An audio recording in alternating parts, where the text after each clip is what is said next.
Hello everyone, good morning to all of you. आज हम लोग इमरजेंसी पावर पढ़ेंगे राष्ट्रपति का।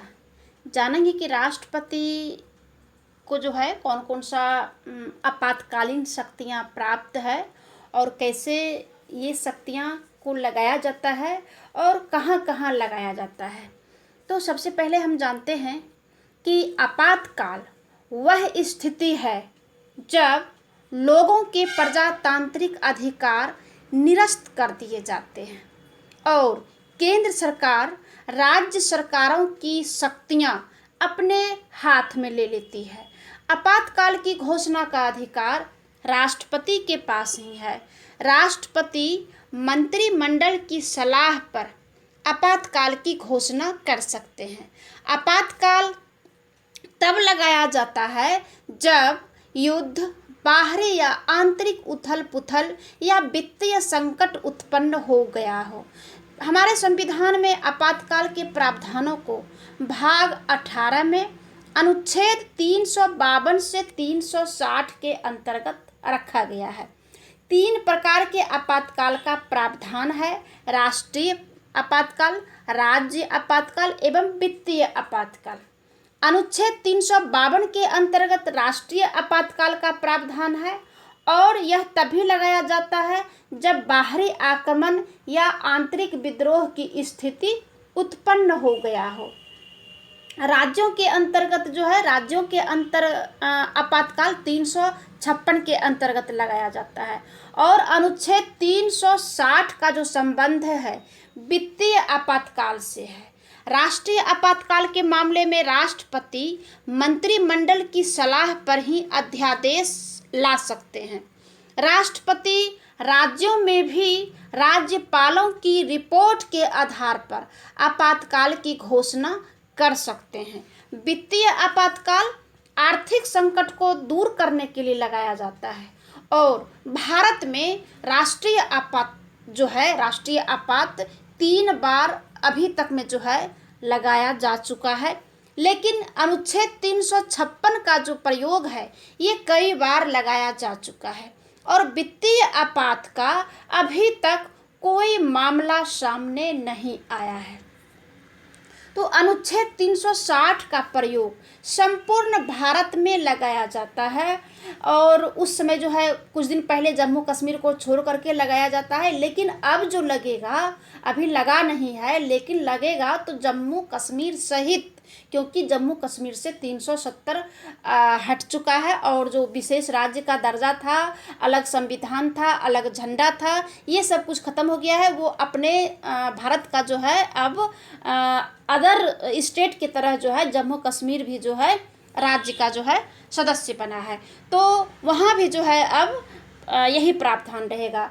इस प्रावधान का प्रयोग प्रायः राजनीतिक स्वार्थ पूरा करने के लिए भी लगाया जाता है। भारतीय लोकतंत्र की सफलता के लिए आपातकाल के प्रावधानों का प्रयोग बहुत ही सावधानी पूर्वक किया जाना चाहिए। अब है कि आपातकालीन प्रावधानों को शामिल करने की ज़रूरत, ये जो है अब कुछ इतिहास को जानेंगे कि क्या इतिहास रहा है हमारे देश में आपातकाल की। यहाँ जो है इतिहास को जानिए। तो आपातकालीन प्रावधानों को शामिल करने की ज़रूरत भारत में कठिन राजनीतिक परिस्थितियों में महसूस की गई थी।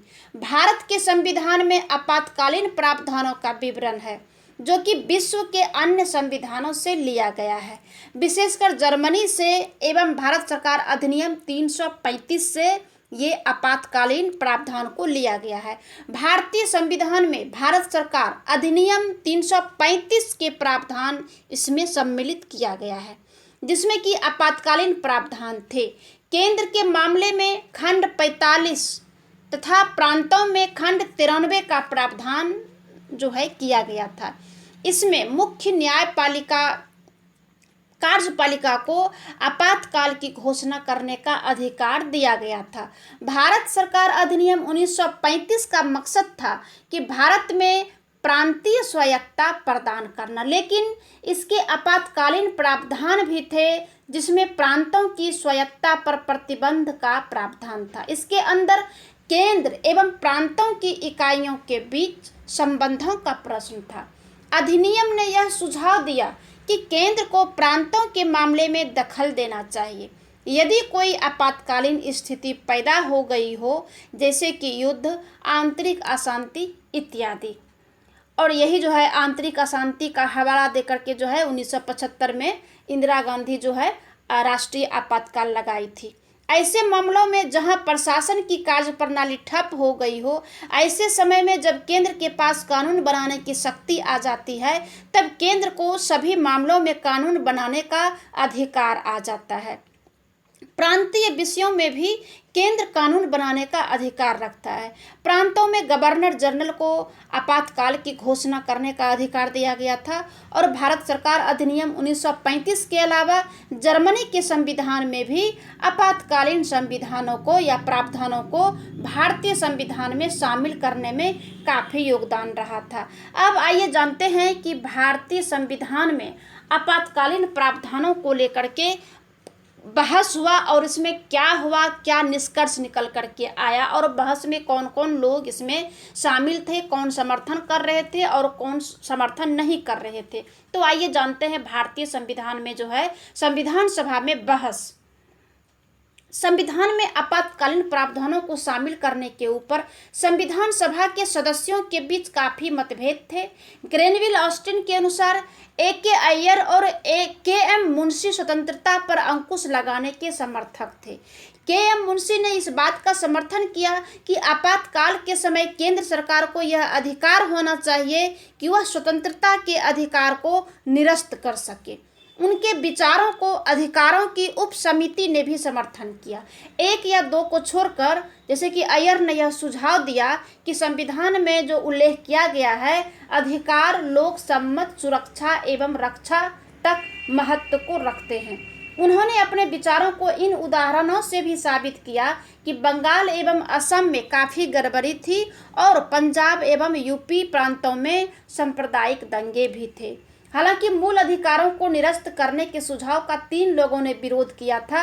उसमें थे K.T. शाह, H.V. कामत और H.N. कुंजरू। ये तीनों जो हैं मूल अधिकारों को निरस्त करने के पक्ष में जो है नहीं थे। वित्तीय आपात के संदर्भ में H.N. कुंजरू ने कहा कि ये राज्य के वित्तीय स्वायत्तता के लिए काफ़ी गंभीर खतरा है। दोनों प्रकार के विचारों के बाद समिति ने एक नया संस्करण तैयार किया ताकि आपातकाल के समय अधिकारों को निरस्त करने का समर्थन नहीं किया और इस नए संस्करण ने अनुच्छेद 32 के अंतर्गत संवैधानिक उपचारों के तहत संसाधनों के निरस्तीकरण को मंजूरी दी थी। तो इसीलिए जो है मौलिक अधिकारों के निरस्तीकरण को न्यायिक समीक्षा की परिधि से दूर ही रखा गया था। अब आइए जानते हैं कि आपातकाल के प्रकार, कितने प्रकार के आपातकाल को लगाया जाता है। ऊपर में भी पढ़ चुके हैं कि आपातकाल जो है राष्ट्रपति के द्वारा घोषणा किया जाता है और आपातकाल के दौरान सभी कार्य राष्ट्रपति के नाम से किए जाते हैं, लेकिन वास्तव में असली शक्तियां जो है केंद्र सरकार यानी प्रधानमंत्री के पास में आ जाती है। तो ये जो है हमारा यहाँ 3 प्रकार के आपातकाल है, राष्ट्रीय आपातकाल, राज्यों के अंदर आपातकाल और वित्तीय आपातकाल। अब आइए राष्ट्रीय आपातकाल अनुच्छेद 352 के अंतर्गत आता है और जानेंगे कि राष्ट्रीय आपातकाल क्या होता है, कब लगाया जाता है। संविधान के अनुच्छेद 352 के अनुसार भारत में राष्ट्रीय आपातकाल इन परिस्थितियों में लगाया जाता है जब युद्ध, बाहरी आक्रमण या आंतरिक उथल पुथल या सशस्त्र विद्रोह संपूर्ण भारत में या भारत के किसी भाग में हो, तो उस समय जो है राष्ट्रीय आपातकाल लगाया जाता है। लेकिन 44वें संवैधानिक संशोधन में आंतरिक उथल पुथल शब्द को जो है बदलकर सशस्त्र विद्रोह कर दिया गया और ये जो है इसलिए किया गया क्योंकि यही आंतरिक उथल पुथल के वजह से कहा जाता है कि इंदिरा गांधी की सरकार ने, इंदिरा गांधी जी ने 1975 में जो है राष्ट्रीय आपातकाल लगा दी थी। इसी वजह से जो है 44वें संवैधानिक संशोधन में जो है इस आंतरिक उथल पुथल को हटा दिया गया है। अब जो है इस जगह पे सशस्त्र विद्रोह जो है किया गया है। तो ये चीज़ जो है हमें याद रखना है। राष्ट्रपति कैबिनेट के निर्णय के बाद आपातकाल की घोषणा कर सकते हैं। कैबिनेट जो है लिखित में आपातकाल के पक्ष में यह निर्णय लेती है कि फिर वह राष्ट्रपति को बताती है कि राष्ट्रपति राष्ट्र के हित को ध्यान में रखते हुए अपने आप को संतुष्ट मानते हुए ऐसी घोषणा करती है कि अनुच्छेद 359 एवं 359 के अनुसार राष्ट्रपति को मूल अधिकारों को निरस्त करने का अधिकार है। लेकिन अनुच्छेद 20 और 21 इससे जो है आपातकाल के दौरान केंद्र सरकार की शक्तियां राज्यों के विधायी एवं कार्यपालिका के अधिकार क्षेत्र तक पहुंच जाती है। यानी कि 20 में जो है जुर्म के मामले में सुरक्षा करने का अधिकार है और अनुच्छेद 21 में जीवन एवं व्यक्तिगत स्वतंत्रता का अधिकार है, तो इसे जो है वहाँ पे छोड़ा जाता है। और केंद्र जो है राज्यों को कार्यपालिका शक्तियों को ठीक से इस्तेमाल करने का निर्देश दे सकता है। और अनुच्छेद 353 जो है संसद को यह अधिकार देता है कि वह संघ सूची में शामिल नहीं किए गए विषयों पर भी कानून बना सके। अब यहाँ जो है देखना है कि 353 जो है ये जिसमें कि संघ सूची है और जो शामिल नहीं है संघ सूची में जो भी विषय, उस पर भी जो है संसद अधिकार है, संसद को ये अधिकार है कि वे कानून बना सकते हैं। अनुच्छेद 250 जो है ये आपातकाल के दौरान राष्ट्रपति को यह अधिकार दिया गया है कि वे केंद्र एवं राज्यों के बीच वित्तीय संसाधनों का आवंटन कर सके। ये अनुच्छेद 253 है। और किसी भी प्रकार की आपातकाल को संसद के दोनों सदनों के समक्ष रखना जो है आवश्यक है। यदि दोनों सदन 1 महीने के अंदर आपातकाल की घोषणा को मंजूरी देते हैं तो ऐसी स्थिति में आपातकाल निरस्त माना जाएगा। यदि आपातकाल की घोषणा के दौरान लोकसभा भंग हो जाती है तो ऐसी स्थिति में आपातकाल को समाप्त कर दिया जाएगा। यदि यह मामला राज्यसभा में पारित हो लेकिन लोकसभा में नहीं हो तो घोषणा निरस्त मानी जाएगी। इसके लिए 1 महीने का समय निर्धारित किया जाता है और आपातकाल की घोषणा ये दोनों सदनों द्वारा पारित की जाती है। तो यह 6 महीने पश्चात समाप्त भी हो जाएगा और ये 6 महीने के लिए आगे भी बढ़ाया जा सकता है। आपातकाल की घोषणा को मंजूरी के लिए 2/3 बहुमत की आवश्यकता होती है और दोनों सदनों में उपस्थित सदस्य इस पर मतदान भी करते हैं। ऐसे सामान्य स्थिति में नहीं हो जाता है, इस पर मतदान भी होता है। इसके अलावा यदि लोकसभा आपातकाल की घोषणा के खिलाफ एक प्रस्ताव पारित कर दे तो यह अमान्य भी हो जाता है। यदि ऐसे प्रस्ताव का नोटिस सदन के कुल सदस्यों का 10वां भाग इस पर अगर हस्ताक्षर कर दे और राष्ट्रपति को दे दे या लोकसभा अध्यक्ष को दे तो इस पर 14 दिनों के अंदर जो है विशेष सत्र बुलाया जाता है ताकि इस पर अच्छे से जो है चर्चा हो सके। और संविधान के प्रावधानों के अनुसार ये नहीं है तो वह ऐसे कानून को अमान्य घोषित कर सकती है। लेकिन आपातकाल की घोषणा को 42वें संवैधानिक संशोधन द्वारा न्यायिक समीक्षा की परिधि से हटा दिया गया है, क्योंकि 42वें संविधान में जो संशोधन हुआ तो न्यायिक समीक्षा जो इसमें दिया गया था कि इसमें समीक्षा भी हो सकता है, उसे हटा दिया गया है।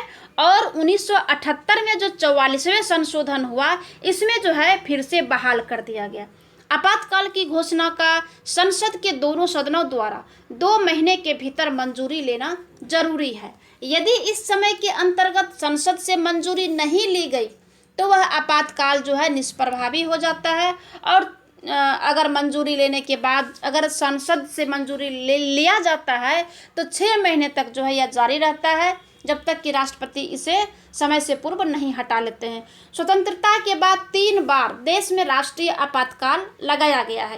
पहला 1962 में जब भारत और चीन युद्ध हुआ, 1968 में और फिर 1971 में और फिर 1971 से जब 77 तक जब ये जो हुआ युद्ध जो हुआ भारत एवं पाकिस्तान के बीच, उस समय भी लगाया गया दूसरा बार। और तीसरा बार जो है 25 जून 1975 से 21 मार्च 1977 तक ये जो है इंदिरा गांधी के द्वारा जो है लगाया गया था। पहले जो 2 बार आपातकाल युद्ध की वजह से लगाया गया, लेकिन तीसरी बार जो लगाया ये आंतरिक वजह से लगाया गया। अब आइए जानते हैं कि राष्ट्रीय आपातकाल का प्रभाव क्या पड़ता है, किस पर क्या प्रभाव पड़ता है। तो राष्ट्रीय संकट की घोषणा से व्यक्तियों के अधिकारों व राज्यों की स्वायत्ता पर दूरगामी प्रभाव पड़ता है। क्या पड़ता है, आइए जानते हैं। नंबर 1, सबसे अधिक महत्वपूर्ण प्रभाव यह है कि संघीय संविधान का स्वरूप एकात्मक में बदल जाता है और केंद्र की सत्ता में वृद्धि हो जाती है। संसद को राज्य सूची में वर्णित विषयों पर भी संपूर्ण देश या उसके किसी भाग के लिए कानून निर्माण की शक्ति प्राप्त हो जाती है। पहला है। दूसरा है कि भारत का राष्ट्रपति राज्यों का कार्यपालिका संबंधी शक्ति के प्रयोग के तरीके के बारे में निर्देश भी दे सकता है। तीसरा है, इस आपातकाल के दौरान लोकसभा एक बार में अपने कार्यकाल में 1 वर्ष तक की वृद्धि कर सकती है, लेकिन घोषणा का प्रभाव समाप्त होने पर 6 महीने से अधिक जो है इसमें वृद्धि नहीं की जा सकती है। इस प्रकार राज्यों के विधानमंडलों का कार्यकाल भी बढ़ाया जा सकता है। और चौथा है कि आपातकाल के दौरान राष्ट्रपति को केंद्र व राज्य के बीच राजस्व के बंटवारे से संबंधित प्रावधानों में फेरबदल करने का भी शक्ति प्राप्त हो जाता है। अब पांचवा है कि अनुच्छेद 19 के अंतर्गत आने वाले मौलिक अधिकार, जिनके बारे में हम ऊपर में बता चुके हैं, वह जो है स्वतः स्थगित हो जाता है और यह स्थगन आपातकाल की समाप्ति तक जारी रहता है। परंतु 44वें संशोधन के अनुसार केवल युद्ध या बाहरी आक्रमण के आधार पर ही स्वतंत्रताओं को स्थगित किया जा सकता है। अब उपयुक्त विवेचन से यह स्पष्ट होता है कि संकट काल में केवल राज्यों की स्वायत्ता ही स्थगित नहीं होती, बल्कि भारतीय संघीय संरचना में भी एकात्मक ढांचे में बदल जाती है। इसे आवश्यक माना जाता है जिससे केंद्र सरकार को असामान्य स्थितियों का सामना करने के लिए पर्याप्त शक्ति मिल सके। परंतु 25 जून 1975 को घोषित राष्ट्रीय संकट के समय क्या हुआ, इसका जो है कुछ आलोचकों ने जो है आलोचना भी किया है, तो इसे जो है बाद में पढ़ेंगे। अब दूसरा जो प्रकार है आपातकाल का, ये है राज्य आपातकाल। राज्य में जो है ये राष्ट्रपति शासन लागू कर दिया जाता है। कैसे लगता है, आइए जानते हैं। राज्य आपातकाल प्रायः राष्ट्रपति के शासन से ही जाना जाता है। राज्यों के अंतर्गत आपातकाल तब लगाया जाता है जब राज्यों में संवैधानिक संकट उत्पन्न हो जाता है। लगभग सभी राज्यों में जो है, केवल 2 राज्यों को छोड़कर छत्तीसगढ़ और तेलंगाना, जो कि अभी भी जो है ये नए राज्य बनाए गए हैं, और अलग अलग समय पर आपातकाल जो है लगाया जा चुका है। अब जो है छत्तीसगढ़ और तेलंगाना पर भी जो है कभी भी अगर वैसा स्थिति आएगा तो वहाँ भी जो है लगाया जा सकता है, क्योंकि उस समय जो है नया राज्य ये दोनों बना था, इसलिए जो है अभी तक जो है इसमें नहीं लगा है।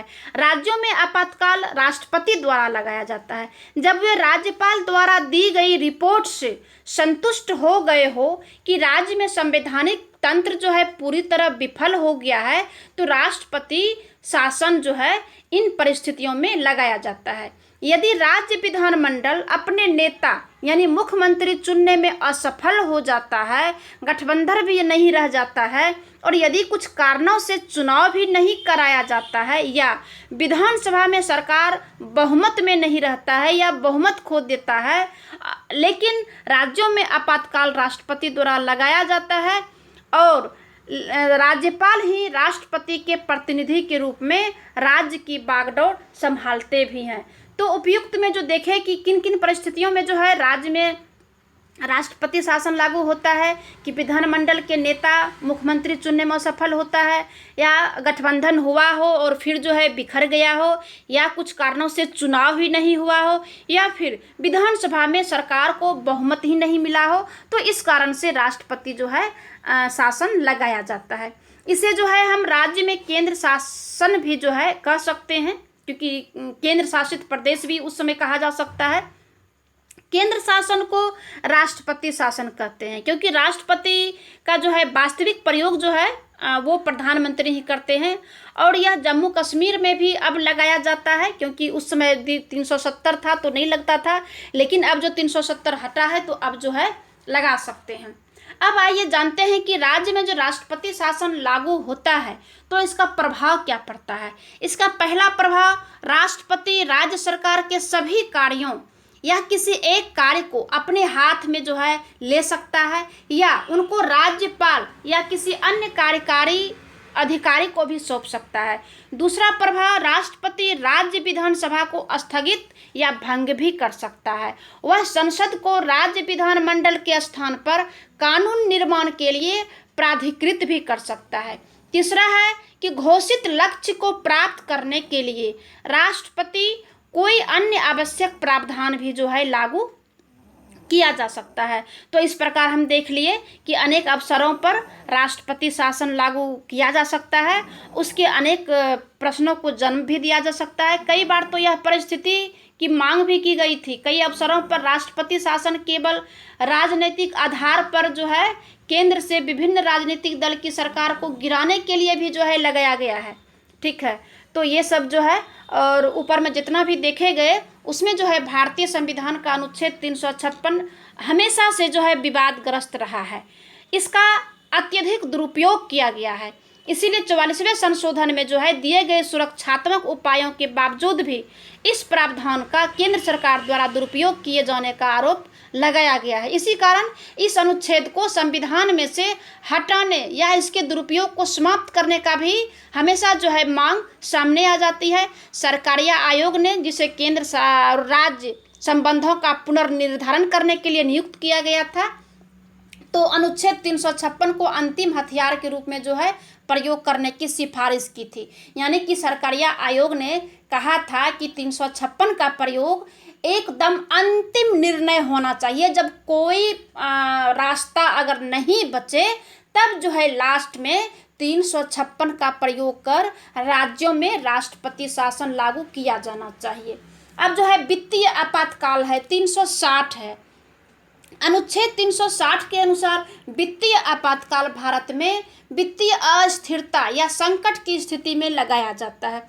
अभी तक भारत में ये जो है वित्तीय आपातकाल एक बार भी नहीं लगाया गया है। यदि भारत में आपातकाल लगाने की नौबत आई तो इसे संसद द्वारा पारित किया जाना आवश्यक होता है। इसे संसद के दोनों सदनों के समक्ष भी रखना होगा। यदि इस दौरान लोकसभा का विघटन हो जाए तो वित्तीय आपात भी स्वतः ही समाप्त हो जाएगा।